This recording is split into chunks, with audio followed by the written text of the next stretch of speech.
texto no início da Bíblia. A Bíblia é o livro dos... O Gênesis é o livro dos começos, não é? Começou a ter céu, o céu do céu não, mas o mar, a terra, os peixes, os animais, a fauna, a flora, tudo começou ali. O homem, a mulher, o pecado nasceu ali, surgiu ali em relação ao homem.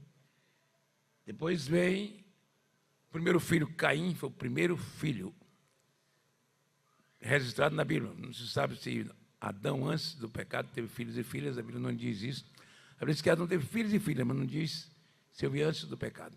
Então, o filho que registra na Bíblia é Caim.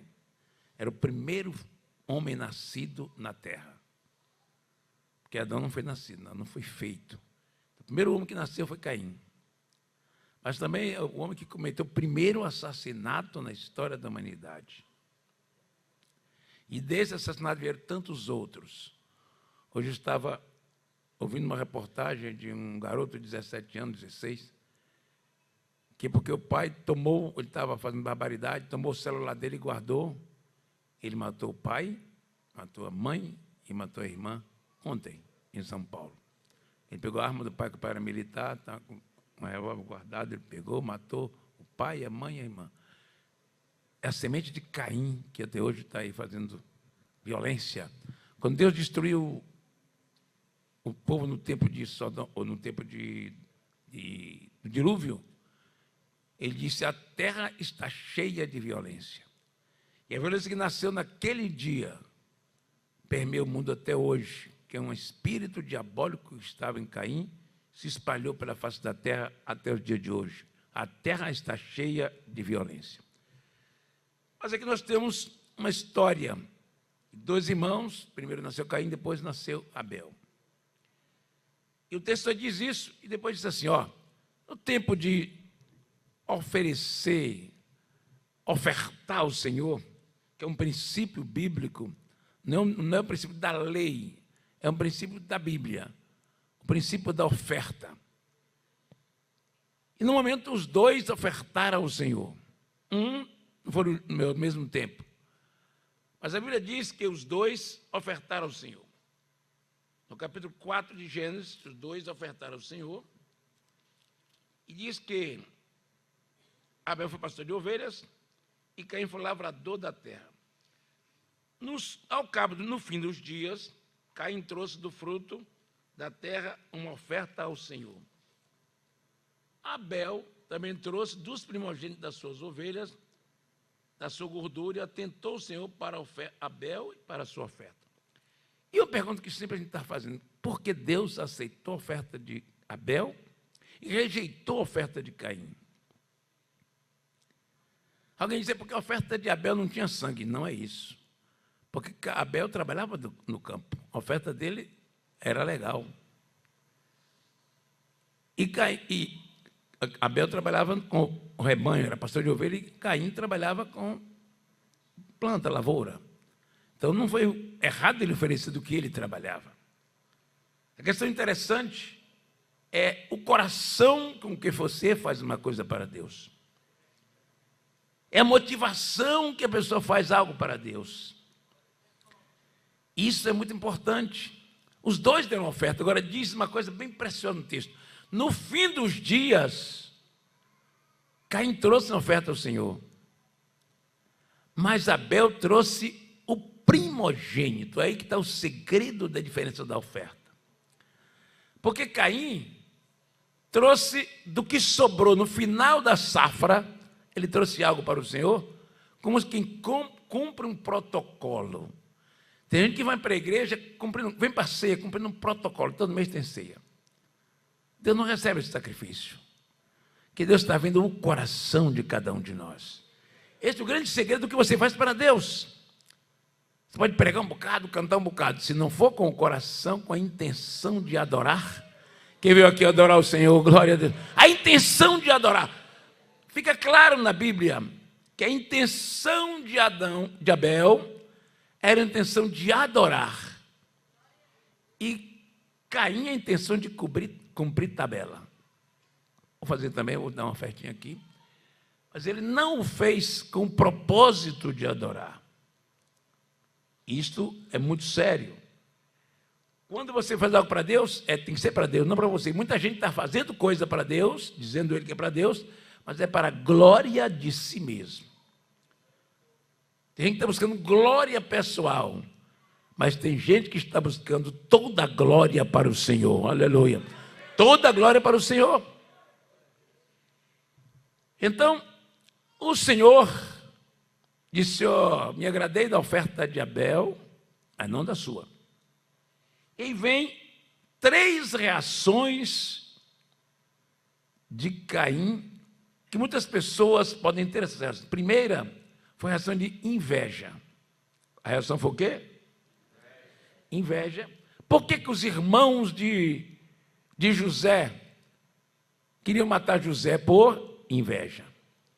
É muito ruim quando você vê uma pessoa abençoada, você fica com inveja. Não. A bênção daquela pessoa não é a tua bênção. Deus tem bênção para todo mundo, glória a Deus. Você tem inveja da bênção do outro. Deus abençoa todos nós. Eu estou debaixo da bênção, que está debaixo da bênção aqui, glória a Deus.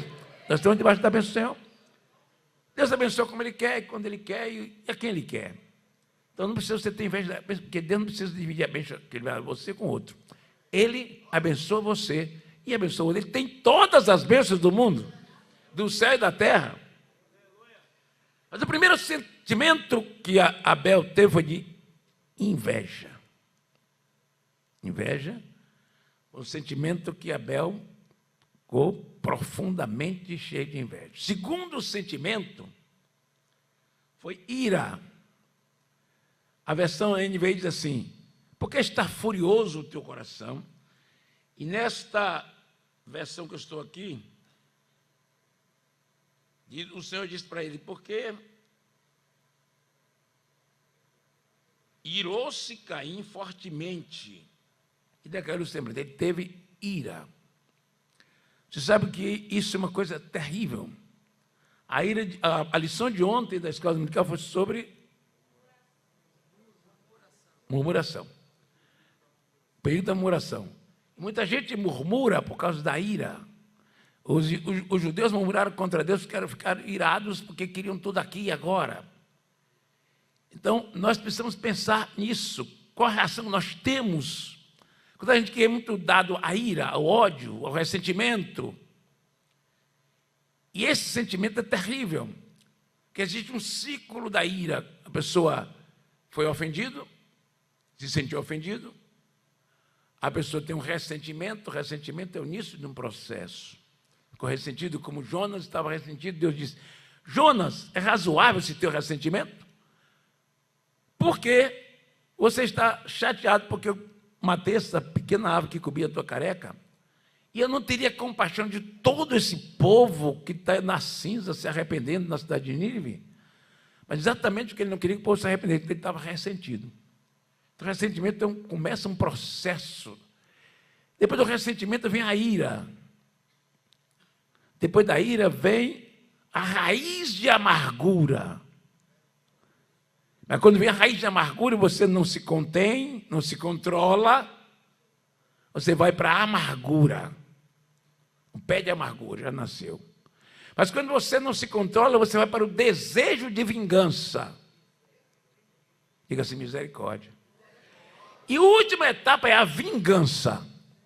O desejo da vingança deve ser assim, a pessoa falou mal de você, teve um acidente, sabia que Deus ia me vingar. Eu estava esperando que Deus fizesse isso, que o irmão foi atropelado. Isso é gente que tem desejo de vingança. E outro que vem a vingança, ele mesmo vai vingar. Foi o caso desse homem. Ele chegou a esse nível de vingança. E a vingança não pertence a nós. Deus tem um dia da vingança dele. O dia da ira de Deus vai chegar.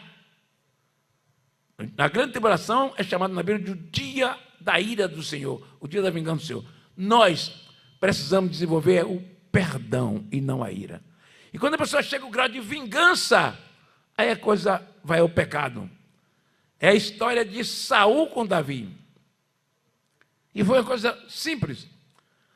O pessoal fez um cântico quando chegaram da guerra e disseram assim, Saul matou milhares, mas Davi matou dezenas de milhares. Aí disseram, Davi está maior do que eu. E o rei ficou furioso e queria matar Davi. Primeiro ele teve ressentimento, depois ele foi ficando irado, bicudo, buchudo, chegou lá, agora ele queria matar Davi. O filho dele, o Jonas, protegeu Davi. Mas depois ele escolheu um exército. Veja como a ira faz uma pessoa fazer besteira, perder a noção das coisas. Davi era um garoto, mas ele pegou um exército todo e saiu correndo atrás de Davi por vários anos, correndo atrás de Davi. Pegou um exército por causa de um garoto, saiu do trono, parou as suas atividades. É assim que funciona a ira. A ira paralisa você, você fica só querendo vingança. Meu Deus, quando chegará essa vingança? Crente, se liberte da ira, do ressentimento, da vingança. Deixa tudo nas mãos do Senhor, que é o Senhor que faz todas as coisas na sua vida. Então ele começou com a inveja, foi para a ira. E a versão de NVI diz assim: porque está furioso o teu coração? Porque te irastes? Agora, uma coisa interessante é que Deus é um Deus de compaixão. Deus não aceitou a oferta de Caim, mas Deus não abandonou Caim. Quando Caim ficou irado, Deus veio a ele. Deus falou com ele. E foi Deus que disse: por que você ficou irado? Por que descreveu o teu semelhante, o teu semblante? Deus veio visitar Caim irado. Se você está irado, hoje Deus veio te visitar. Vai dizer por que você ficou irado. Foi o mesmo Deus que falou com Jonas. Por quê? Você acha que é razoável esse teu ressentimento? Deus confrontou. Deus nos confronta por misericórdia.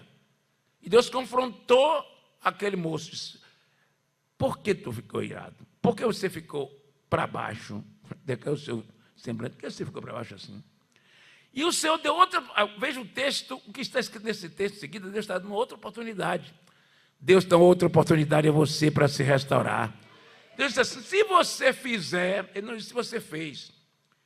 Ele diz assim: se bem fizeres, não haverá aceitação para ti. Ou seja, se você botar a fazer o que é correto, não haverá satisfação para ti, não haverá bênção para ti.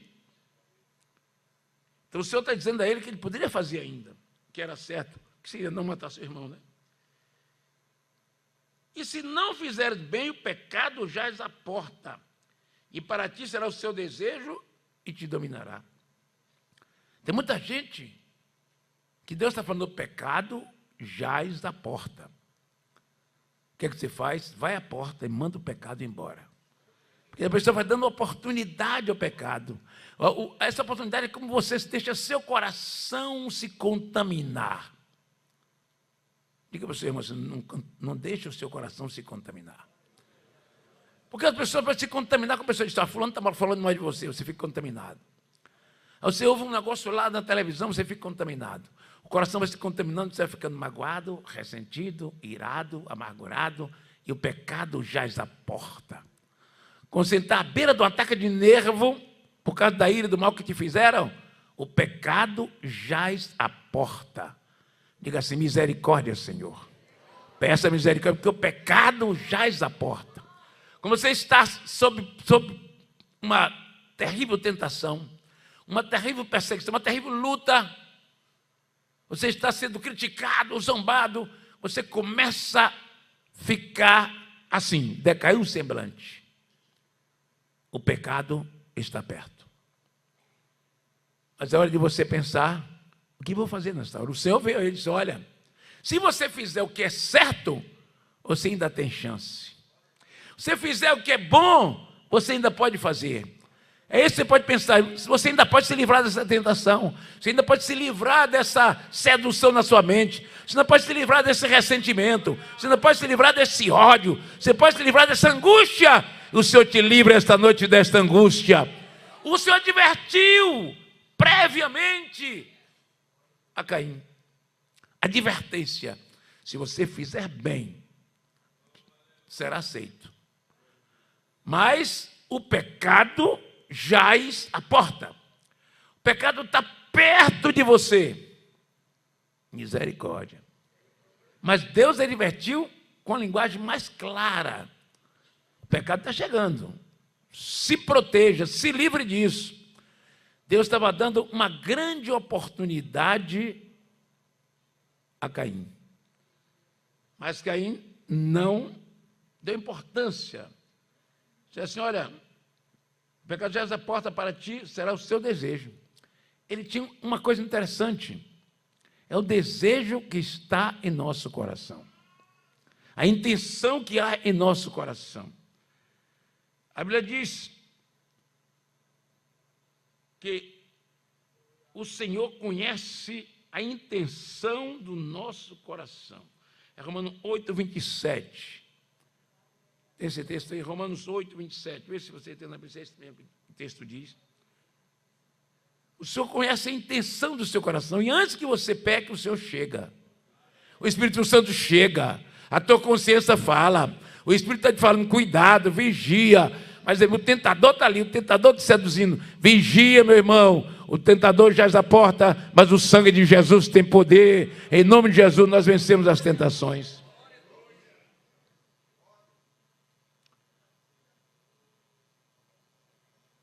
É isso. Pode ler esse texto aqui?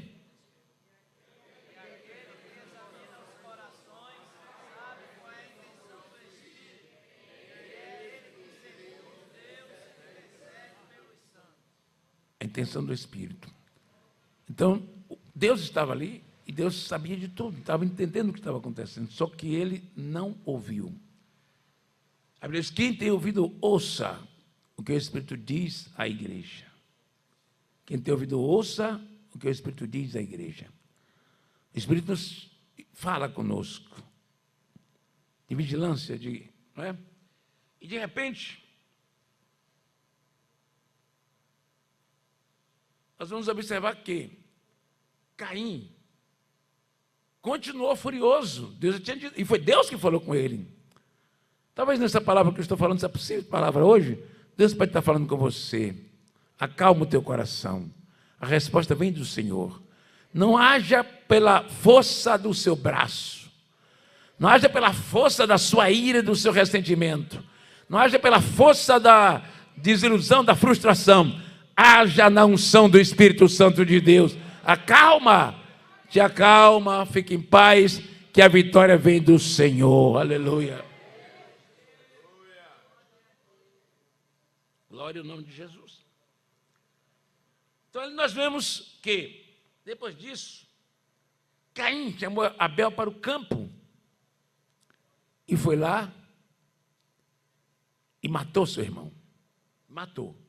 O primeiro assassinato foi de um irmão matando o outro. E o Senhor chegou de novo. E você disse, onde está o teu irmão? Cadê o teu irmão? Deus sabe onde estava, mas Deus agora está falando seriamente para confrontar. Às vezes Deus nos questiona para nos confrontar. Deus confrontou. Mas ele disse, sou eu guardador do meu irmão? Isso é interessante, que o que ele está falando é exatamente o que ele devia fazer, que ele era o irmão mais velho. Guardador quer dizer aquele que protege, aquele que acolhe. No hebraico a palavra guardador aqui é o que acolhe, o que protege, o que vigia o outro, que guarda o outro.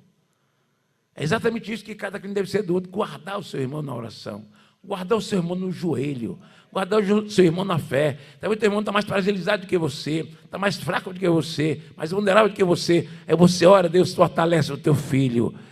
Porque quem está passando uma tentação imensa esta noite, o Senhor vai fortalecer tua fé, sai daqui fortalecido no Senhor e na força do seu poder.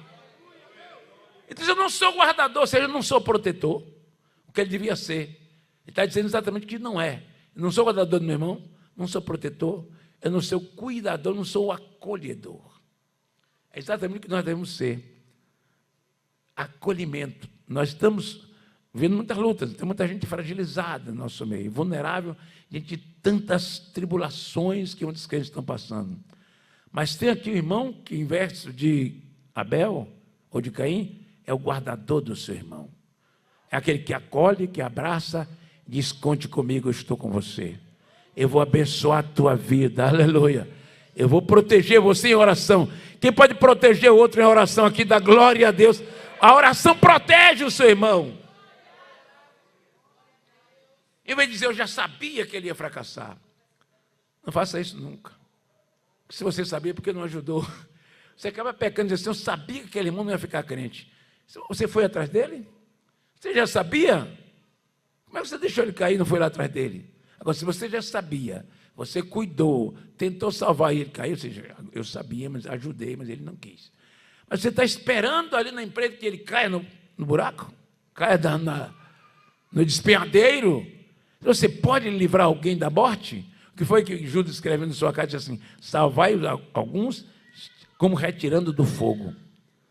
Como sendo um bombeiro espiritual. Alguém está a ponto de ser queimado nessa fornalha de luta, mas tem um bombeiro espiritual que chega na hora, com a estratégia certa, e livra o outro de morrer. Caiu foi o contrário, foi lá e matou seu irmão. E quantas vezes a gente também está matando alguém, falando mal dele, caluniando, fazendo bullying, não é? Isso é terrível. Porque nós precisamos ser o que Caim não foi, guardador do nosso irmão. Que Deus nos ajude. Mas quando Deus se confrontou, ele disse, onde está teu irmão? Ele disse, o sangue do teu irmão clama. Está clamando. O sangue do teu irmão está clamando. Ele nem sequer confessou, porque Deus deu a oportunidade dele de confessar e pedir misericórdia. Mas ele foi duro com Deus. Sei lá de meu irmão, sou lá guardador dele. Por que Deus foi ali? Porque Deus queria ainda dar uma oportunidade para ele, mas ele estava rebelde. Quantas pessoas se rebelaram contra Deus? Não é? Você que está em casa, muitas vezes se zangou com a igreja, disse, não vou mais na igreja. Irmão, crente, se ele não estiver doente, ele disser, vou ser crente em casa, ninguém consegue ser membro do corpo afastado do corpo. É preciso lembrar isso. A gente tem 16 milhões de desigrejados. Estão à beira do pecado, à beira de perecer. Porque igreja é corpo. Quem faz parte do corpo aqui? Glória a Deus. É um ajudando o outro, um abençoando o outro, um orando pelo outro, um ajudando o outro, um guardando o outro, como diz o texto aqui. Que ele não foi, mas nós podemos ser. Bendito seja o nome do Senhor Jesus. Mas as consequências daquele mal que Caim fez, ele fez nascer a violência no mundo. Algum tempo depois, a geração do tempo de Noé, a violência tomou conta de todo mundo, a ponto de Deus destruir uma geração por causa da violência. Quem começou quando você semeia uma coisa, ou boa ou ruim, ela vai dar fruto em algum tempo. As consequências. Quem está semeando coisa boa aqui, dá glória a Deus. O que você semeou bom, vai dar fruto. Mas a semente negativa também dá fruto. A semente diabólica também dá fruto. A semente da mentira dá fruto. A semente que você prejudica alguém vai dar fruto. E vai dar fruto de morte. E os frutos de Caim, ele colheu na sua vida. Quando, versículo 11. Gênesis 4:11. Vamos ler esse texto aqui e mostrar. Gênesis 4:9, 4:11, 4:12 e 13. Aqui está o que Deus disse para Caim sobre a consequência. O fruto que ele ia colher do mal que ele fez. E quando Deus o perguntou, ele agiu, respondeu grosseiramente a Deus. Lembre sempre que Deus está te dando cada dia uma oportunidade. A gente falha, comete erros, e Deus dá a oportunidade para você pedir perdão. Se Deus te deu a oportunidade essa noite, pede perdão hoje. Que um dia, como Caim, perdeu a bênção. Porque Deus advertiu Caim várias vezes aqui no texto. Vamos ver o versículo 4:9.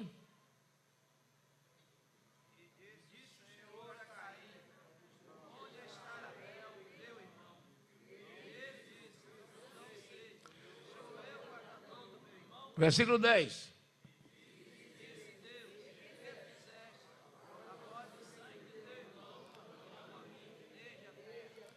A voz do sangue de Caim, de Abel, saiu brotando no coração de Caim o resto da vida dele. E veja que o que o Senhor diz mais para ele.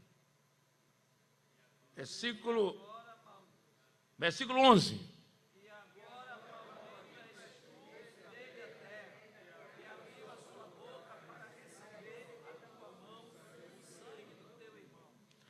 Essa é a receita de se tornar maldito, não é? Não temer a Deus, porque Deus advertiu. Caim, o pecado jaz à porta. E ele não se importou, foi e cometeu o pecado. Agora vem a consequência. Você será maldito. A consequência do pecado que ele cometeu, sem pedir misericórdia, não é?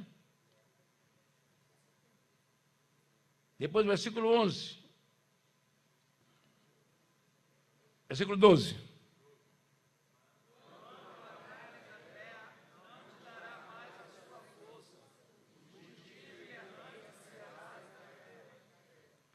Foi esse o castigo dele foi ser fugitivo e errante. Ele saiu dali e foi embora, e a geração de Caim, toda morreu no dilúvio. Só tem uma geração que ficou depois do dilúvio, a geração de Sete, que Abel não deixou geração, e Adão teve outro filho chamado Sete. E todas as pessoas que vêm depois do dilúvio são descendentes de Sete, o filho de Adão que veio depois dos dois. Então, a geração de Caim morreu no dilúvio. Toda a geração que tinha ali, tinha duas gerações apenas. A geração de Sete e a geração de Caim. A geração de Caim, todos morreram no dilúvio.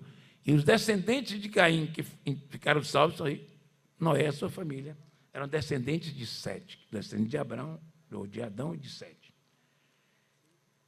Então, Caim, versículo 14, 13.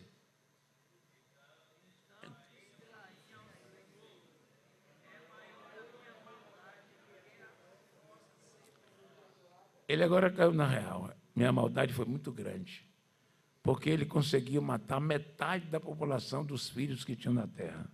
Ele matou um irmão, ele irmão matou 50%. Foi um crime gigantesco, né? Matou 50% dos jovens que tinha na terra. Então, nós precisamos lembrar que essa história nos leva a pensar que o pecado traz consequências. Quando você não confessa e não deixa o seu pecado, tem consequências. Às vezes o pecado que a gente confessa e deixa, mesmo assim, deixa alguma consequência.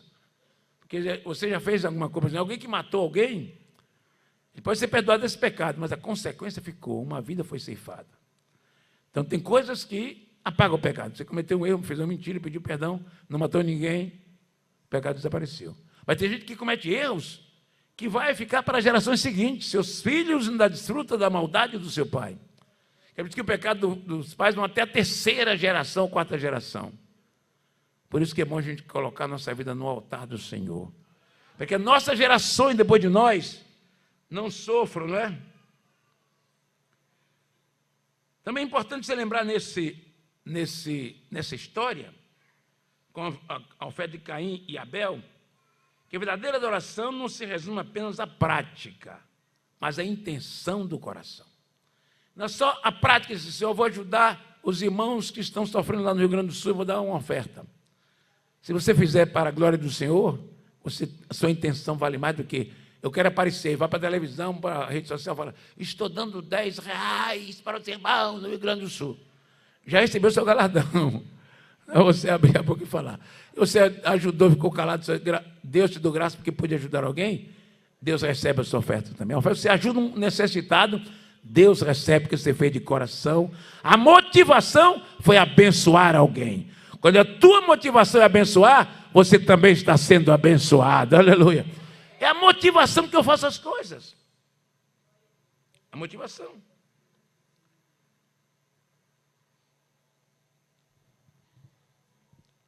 Nós precisamos, então, entender que nós temos que controlar nossos desejos de maldade. Todo homem já tem um tipo de desejo de maldade. Fizeram tanto mal a você que você queria se vingar, fazer alguma coisa. Se controle, meu irmão, porque você pertence ao Senhor. Só é você lembrar de Jesus, foi até a morte, e morte de cruz.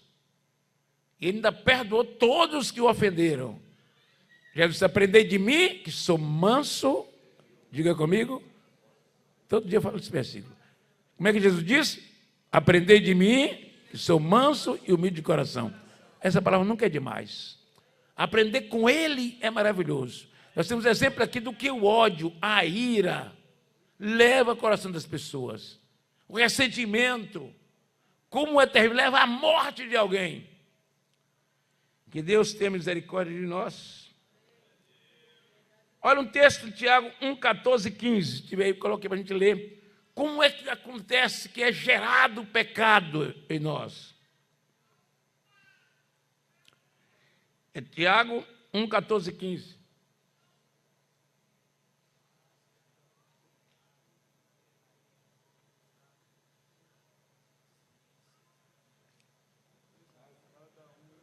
Vamos lá? Mas cada um é tentado quando atraído e enganado pela sua própria concupiscência.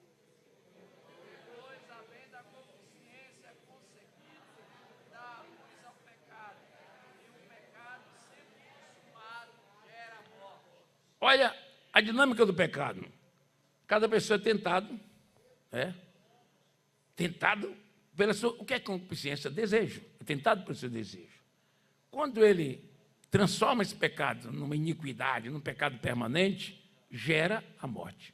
Então foi isso que aconteceu. Ele deixou que o desejo dele, ele queria matar o irmão dele. Deus falou com ele: olha, pecado já é a porta vigia. Ele foi lá e disse: não quero saber de nada, eu vou matar. E matou o seu irmão. Então, uma coisa é certa, e outra coisa interessante é que às vezes nós estamos matando alguém sem matar. Porque tem crente que está matando o sonho do outro, matando a alegria do outro, matando a fé do outro, pelo seu testemunho, pela sua forma de lidar. Quantos maridos estão matando a fé da esposa, a alegria da esposa, destruindo toda a alegria que aquela pessoa tem, ou o marido, ou a mulher está matando?